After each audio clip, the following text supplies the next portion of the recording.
Hello students, आज की class में हम सैंड मोल्डिंग देखने जा रहे हैं। चलिए देखते हैं। सैंड मोल्डिंग या इसे हम सैंड कास्टिंग भी कह सकते हैं।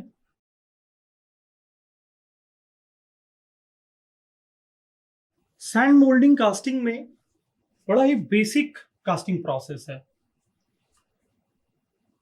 सबसे पहले किसी भी कास्टिंग को बनाने के लिए क्या इंपॉर्टेंट है। मान लीजिए हमें कोई प्रोडक्ट बनाना है तो तीन चीजें इंपॉर्टेंट होती हैं। सबसे पहला इंपॉर्टेंट, उस कास्टिंग का साइज क्या होगा, शेप क्या होगा। इन दोनों चीजों के बाद उसका सरफेस फिनिश कैसा होगा। सरफेस फिनिश कैसा होगा। तो किसी भी कास्टिंग में साइज, शेप और सरफेस फिनिश बहुत इंपॉर्टेंट रोल प्ले करते हैं। किसी भी कास्टिंग में अगर हमें एक्यूरेट साइज चाहिए, शेप चाहिए और सरफेस फिनिश चाहिए, तो उसके लिए कुछ सर्टेन प्रॉपर्टीज होती हैं, कुछ कैरेक्टरिस्टिक्स होती हैं मोल्ड की, वो हमको देखना पड़ेगा। उन सर्टेन प्रॉपर्टीज और कैरेक्टरिस्टिक्स को देखने के पहले ये देखते हैं कि कौन कौन से स्टेप्स होते हैं एक पर्टिकुलर कास्टिंग को बनाने के लिए। तो जो पहला स्टेप है, उसमें सबसे पहले हम लोग मोल्ड कैविटी क्रिएट करते हैं पैटर्न की सहायता से। उसके बाद हम लोग पैटर्न को इनकॉर्पोरेट करते हैं और उसमें सैंड फिल करते हैं पूरे गेटिंग सिस्टम में अपने, जहां पे हमारा कोप एंड ड्रैग सिस्टम होता है। ऐसे ये हो गया हमारा कोप एंड ड्रैग सिस्टम, ये पार्टिंग लाइन हो गई और ये हमारा पैटर्न हो गया मान लीजिए। तो सबसे पहले तो हम लोगों ने पैटर्न इनकॉर्पोरेट किया, उसके बाद हम लोग मोल्डिंग सैंड से इस पैटर्न को पूरे अच्छी तरह से रैमिंग कर दिए। जब ये मोल्डिंग सैंड फिक्स हो गया, उसके बाद हम लोगों ने पैटर्न को निकाल लिया, कैविटी क्रिएट हो गई। अब कैविटी को हम लोग गेटिंग सिस्टम की सहायता से हम इस कैविटी को फिल कर देंगे। कैविटी जब फिल हो गई मोल्टन मेटल से, उसके बाद हम इसे छोड़ देंगे कुछ देर के लिए सॉलिडिफाई होने के लिए। जब ये सॉलिडिफाई हो गया तो मोल्ड को ब्रेक करके हम लोग अपनी कास्टिंग को फाइनली बाहर ले लेंगे। जब कास्टिंग हमारी फाइनली बाहर आ गई तो तीन चीजें हमको मिलनी चाहिए, शेप, साइज और सरफेस फिनिश। उसके लिए कुछ प्रॉपर्टीज होती हैं जो कि हमारे मोल्ड को कैरी करनी पड़ेंगी। तो चलिए वो प्रॉपर्टीज देखते हैं कौन कौन सी होती हैं। सबसे पहली प्रॉपर्टी है जिसमें हम लोग मोल्ड कैरेक्टरिस्टिक्स देखते हैं। मोल्ड कैरेक्टरिस्टिक्स कहें या प्रॉपर्टीज कहें, मोल्ड कैरेक्टरिस्टिक्स।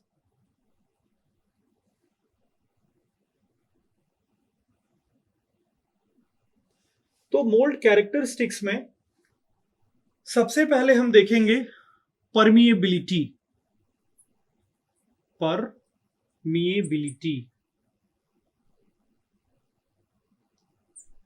परमिएबिलिटी किसकी देखेंगे हम अपने मोल्ड की देखेंगे।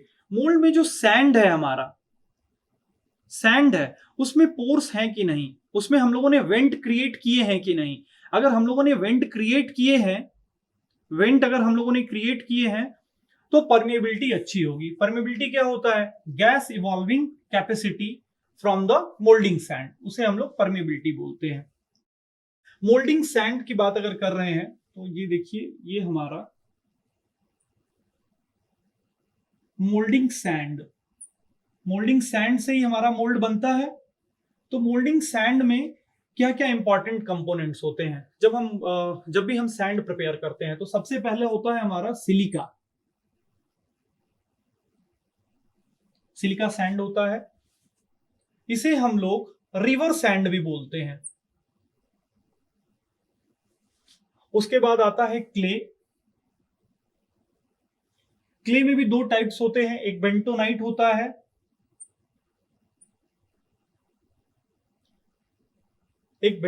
होता है, और दूसरा होता है काओलिनाइट। टेम्परेचर दोनों के अलग अलग होते हैं। इसका 1100 डिग्री सेल्सियस तक होता है मेल्टिंग टेम्परेचर, इसका और ज्यादा होता है। उसके बाद तीसरा होता है मॉइस्चर। इसके अलावा हम लोग बाइंडर्स भी यूज करते हैं, एडिटिव्स भी यूज करते हैं मोल्ड सैंड को प्रिपेयर करने के लिए। लेकिन जो इंपॉर्टेंट चीजें होती हैं वो होता है सिलिका सैंड, क्ले और मॉइस्चर। इसकी सहायता से हम लोग मोल्डिंग सैंड को प्रिपेयर करते हैं। प्रिपरेशन के बाद उस मोल्डिंग सैंड में ये प्रॉपर्टी अच्छी होनी चाहिए, परमेबिलिटी। अगर ये परमेबिलिटी होगा तो गैस इवॉल्विंग कैपेसिटी बहुत अच्छी रहेगी इसकी, और डिफेक्ट्स नहीं आएंगे हमारे कास्टिंग में। उसके बाद सेकंड कैरेक्टरिस्टिक होता है मोल्ड का, स्ट्रेंथ ऑफ द मोल्ड। अब स्ट्रेंथ मोल्ड का अगर हमको पता करना है, इसमें बेसिकली 3 प्रकार के स्ट्रेंथ होते हैं, ग्रीन स्ट्रेंथ, ड्राई स्ट्रेंथ और हॉट स्ट्रेंथ। देखिए स्ट्रेंथ क्यों इंपॉर्टेंट है। मान लीजिए ये आपका मोल्ड वॉल है, ये आपका मोल्ड वॉल है, तो ये जो इनर सरफेस है हमारे मोल्ड वॉल का, जब हम लोग मोल्टेन मेटल को पोर करेंगे इसमें, जब मोल्टेन मेटल हमारा यहां आएगा, नीचे से वो फिल होकर के ऊपर तक जाएगा, तो मेटेलोस्टैटिक प्रेशर के कारण कई बार ऐसा हो सकता है कि अगर स्ट्रेंथ कम है तो हमारा मोल्ड का वॉल शिफ्ट कर जाएगा अपनी पोजीशन से, यानी जो फाइनल कास्टिंग हमको चाहिए थी वो मिलेगी ही नहीं। इसलिए स्ट्रेंथ बहुत आवश्यक है। ग्रीन स्ट्रेंथ का मतलब होता है जब हमारे सैंड में मॉइस्चर कंटेंट होता है, उसे हम ग्रीन सैंड बोलते हैं। ड्राई सैंड, जब हम इस ग्रीन सैंड को हीट करके उसका मॉइस्चर को निकाल देते हैं तो उसे हम लोग ड्राई सैंड बोलते हैं। और हॉट स्ट्रेंथ हमें तब पता चलती है जब हम लोग मोल्टेन मेटल को पोर करते हैं, तो वो मोल्टेन मेटल जैसे ही पोर होता है वो इस कैविटी के इस पर्टिकुलर सेक्शन को अपने टेम्परेचर इतना बना देता है, इसका भी टेम्परेचर जितना हमारा मोल्टेन मेटल का होता है उतना, यानी to withstand the high temperature, इसे हम लोग हॉट स्ट्रेंथ कहते हैं। उसके बाद प्रॉपर्टी आती है तीसरी, जो इंपॉर्टेंट प्रॉपर्टी है, रिफ्रैक्ट्रीनेस। तीसरी प्रॉपर्टी है रिफ्रैक्ट्रीनेस। रिफ्रैक्ट्रीनेस का मतलब होता है टू विथस्टैंड हाई टेम्परेचर। मान लीजिए हमारा जो मोल्ड वॉल है, अगर वहां से हमारा मोल्टेन मेटल आ रहा है ऊपर से, तो अगर ये हाई टेम्परेचर को विथस्टैंड नहीं करेगा तो हमारा मोल्ड वॉल ब्रेक हो जाएगा, अंडर का जो कैविटी है उसका शेप चेंज हो जाएगा। तो रिफ्रैक्ट्रीनेस का मतलब to withstand high temperature, high temperature को विथस्टैंड करने की कैपेसिटी होनी चाहिए हमारे मोल्डिंग सैंड की। उसके बाद आता है कोलैप्सिबिलिटी। कोलैप्सिबिलिटी, कोलैप्सिबिलिटी का मतलब होता है, ये हम लोग नॉर्मली एक्सपेंडेबल मोल्ड्स की बात कर रहे हैं, यानी नॉन मेटालिक मोल्ड्स की बात कर रहे हैं, यानी हम अपने कास्टिंग को, फाइनल कास्टिंग को निकालने के लिए इस पूरे मोल्ड फ्लास्क को ब्रेक करेंगे। इसका मतलब जब हम इसे ब्रेक करेंगे तो आसानी से ब्रेक हो जाना चाहिए, बहुत ज्यादा मेहनत नहीं करनी पड़े हमें। तो कोलैप्सिबिलिटी का मतलब होता है बिना ज्यादा ताकत लगाए हुए, बिना ज्यादा फोर्स अप्लाई किए हुए हमारा जो मोल्ड है वो ब्रेक हो जाए। That property is known as collapsibility. अब इसमें जो सैंड्स हम लोग इस्तेमाल करते हैं, जैसे अगर मान लीजिए कोर्स सैंड हमने इस्तेमाल किया है, कोर्स सैंड, अगर कोर्स सैंड हम लोग इस्तेमाल करते हैं तो परमिएबिलिटी ज्यादा होती है, परमिएबिलिटी हाई होगी, रिफ्रैक्ट्रीनेस भी हाई होगा। इसका मतलब हमको कोर्स सैंड यूज करना चाहिए, रिफ्रैक्ट्रीनेस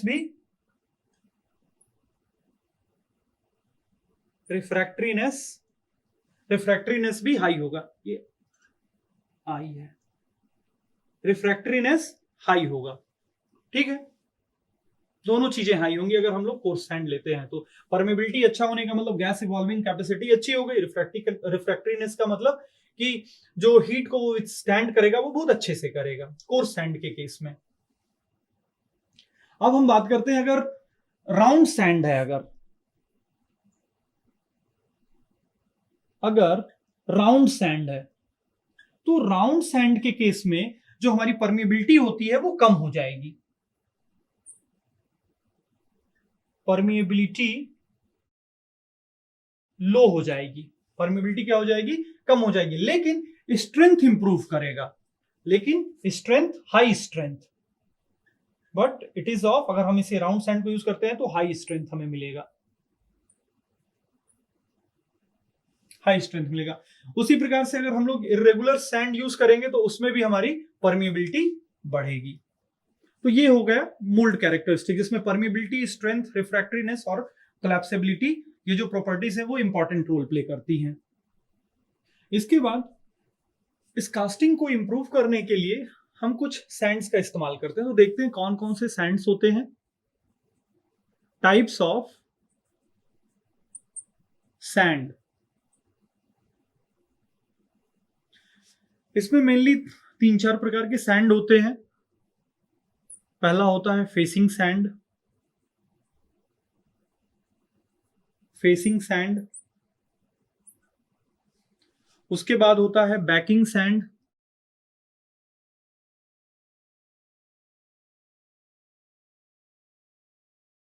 बैकिंग सैंड। उसके बाद है थर्ड होता है हमारा मोल्ड वॉश,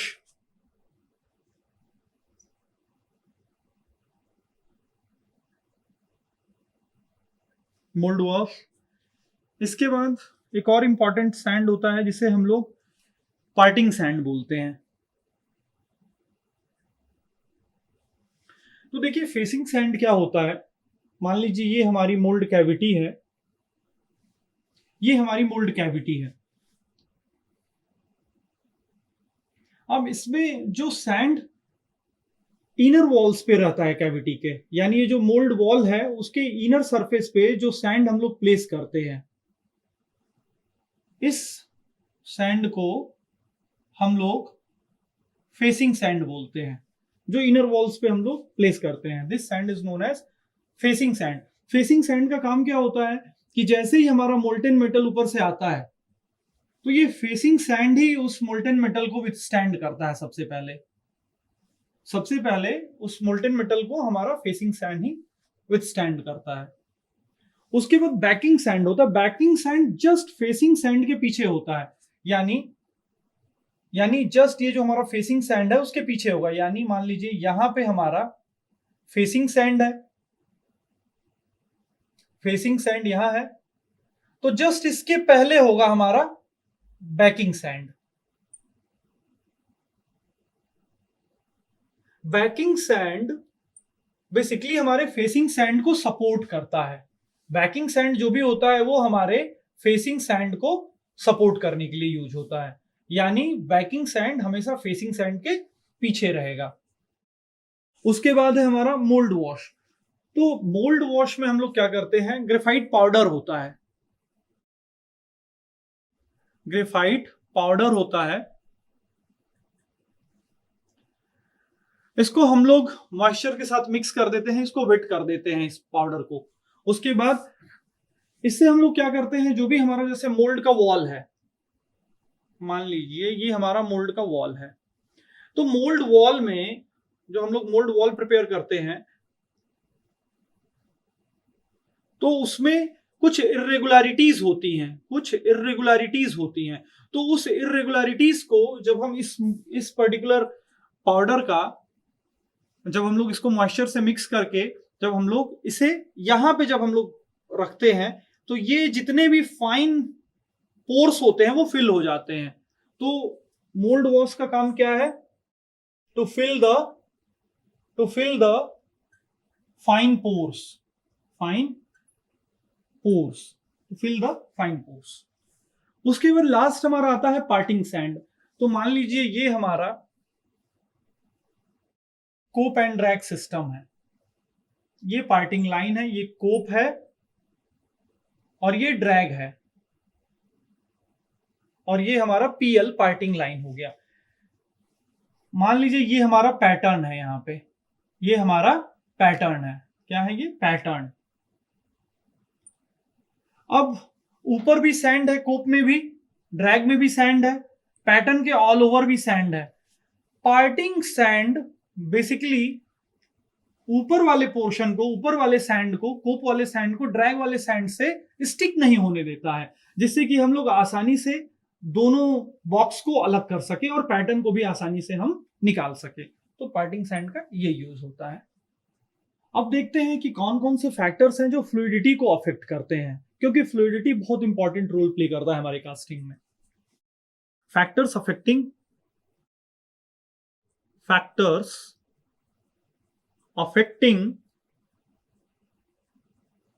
फ्लूइडिटी।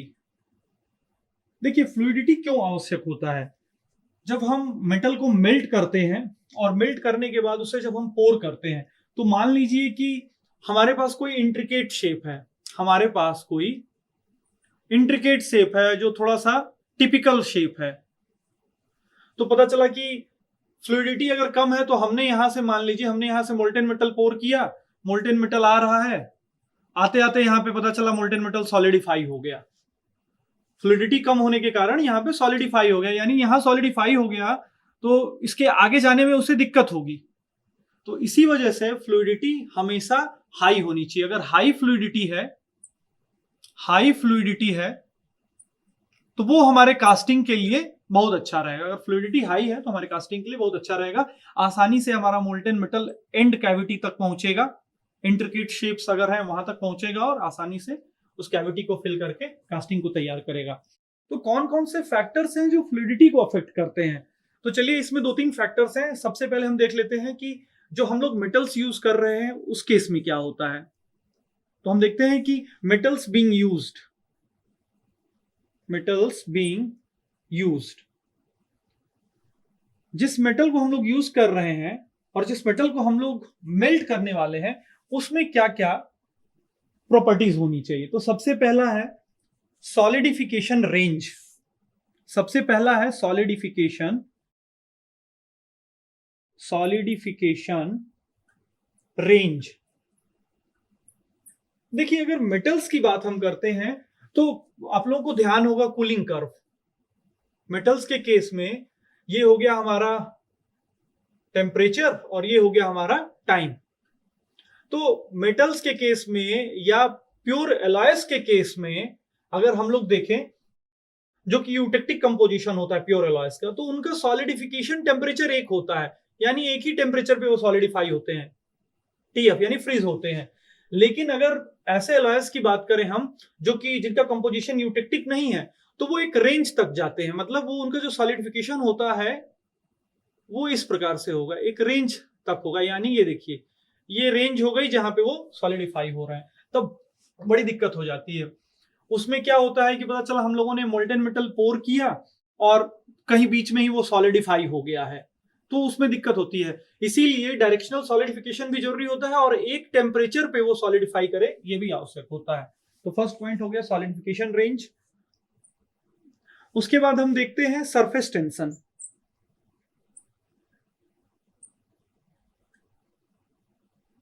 देखिए अगर सरफेस टेंशन कम होगा तो फ्लूइडिटी ज्यादा होगा। सरफेस टेंशन अगर कम होगा तो फ्लूइडिटी ज्यादा होगी, जो कि अच्छा है हमारे कास्टिंग के लिए। सरफेस टेंशन अगर कम होगा तो फ्लूइडिटी ज्यादा होगी। सरफेस टेंशन कम, नीचे की तरफ आ रहा है, कम, फ्लूइडिटी ज्यादा होगी। विस्कोसिटी की बात करते हैं। अगर जो मेटल है, अगर उसके विस्कोसिटी की अगर मैं बात करूं, तो अगर विस्कोसिटी की बात करता हूं तो लोअर अगर विस्कोसिटी है तो हायर फ्लूइडिटी हो जाएगी। अगर विस्कोसिटी इसकी कम रहेगी तो फ्लूइडिटी हायर हो जाएगी। Fluidity higher. लोअर विस्कोसिटी का मतलब होता है कि वो आसानी से फ्लो हो पा रहा है। हायर विस्कोसिटी का मतलब होता है कि वो मुश्किल से फ्लो हो पा रहा है। तो विस्कोसिटी अगर कम है इसका मतलब फ्लूइडिटी ज्यादा है। उसके बाद आता है हमारा मेटल्स बीइंग यूज्ड में heat content. Heat content heat content अगर वो हायर हीट कंटेंट है, अगर करता है, अगर वो हायर हीट कंटेंट करता है, ज्यादा हीट कंटेंट करता है, यानी ज्यादा टेम्परेचर पे उसकी मेल्टिंग होती है, तो हायर हीट कंटेंट करेगा तो भी फ्लूइडिटी ज्यादा होगी, तब भी हमारी फ्लूइडिटी ज्यादा होगी। उसके बाद अगर हम लोग मोल्ड की बात करते हैं, ये तो जो मेटल हम लोगों ने पोर किया है उसकी बात की है। अगर हम लोग मोल्ड के केस में बात करेंगे कि कौन कौन से फैक्टर्स अफेक्ट करते हैं फ्लूइडिटी को, तो अगर मान लीजिए मोल्ड के केस में अगर हम लोग बात करते हैं, तो मोल्ड के केस में हम लोग थर्मल कंडक्टिविटी की बात कर लेते हैं। किसकी बात करते हैं? Thermal thermal conductivity. Thermal conductivity के से डिनोट करते हैं हम लोग थर्मल कंडक्टिविटी को। अगर हमारा थर्मल कंडक्टिविटी ज्यादा होगा तो फ्लूइडिटी कम होगा। देखते हैं कैसे, अगर K हमारा ज्यादा होगा तो फ्लूइडिटी हमारी कम रहेगी, फ्लूइडिटी क्या हो जाएगी, कम रहेगी। और कैसे, जैसे अगर K ज्यादा है, यानी मान लीजिए अगर ये कोई मोल्ड है, अगर इसका K ज्यादा है यानी हीट ट्रांसफर बहुत तेजी से होगा। हीट ट्रांसफर क्या है, बहुत तेजी से हो रहा है, यानी हीट ट्रांसफर बहुत तेजी से हो रहा है, इसका मतलब सॉलिडिफाई वो बहुत जल्दी हो जा रहा है, इसका मतलब फ्लूइडिटी भी उसकी कम है। तो ये जो हमारा थर्मल कंडक्टिविटी है कि ये बहुत ज्यादा भी नहीं होना चाहिए, एक रेंज में होना चाहिए ये, नहीं तो फ्लूइडिटी हमारी कम हो जाएगी। फ्लूइडिटी कम होने के कारण ये समस्या आ सकती है कि वो लास्ट तक नहीं पहुंचेगा। और लो फ्लूइडिटी जब होती है तो सॉलिडिफिकेशन टाइम, एसटी भी हमारा लो होता है। एसटी तो डायरेक्ट के से इसको हम लोग देख सकते हैं कि अगर हीट ज्यादा जल्दी ट्रांसफर हो रहा है तो सॉलिडिफाई वो बहुत जल्दी हो जा रहा है। उसके बाद मोल्ड का परमिएबिलिटी देखते हैं हम लोग, परमिएबिलिटी देखते हैं। अगर हाई परमिएबिलिटी है, अगर परमिएबिलिटी हाई है तो फ्लूइडिटी भी हाई होगी। परमिएबिलिटी अगर हाई है तो फ्लूइडिटी भी हाई होगी। अच्छे से अगर गैस निकल रहा है हमारे मोल्ड से तो फ्लूइडिटी भी उसकी अच्छी होगी। उसके बाद surface roughness of the mould. अब सरफेस रफनेस जो होता है, सरफेस अगर रफनेस ज्यादा है, सरफेस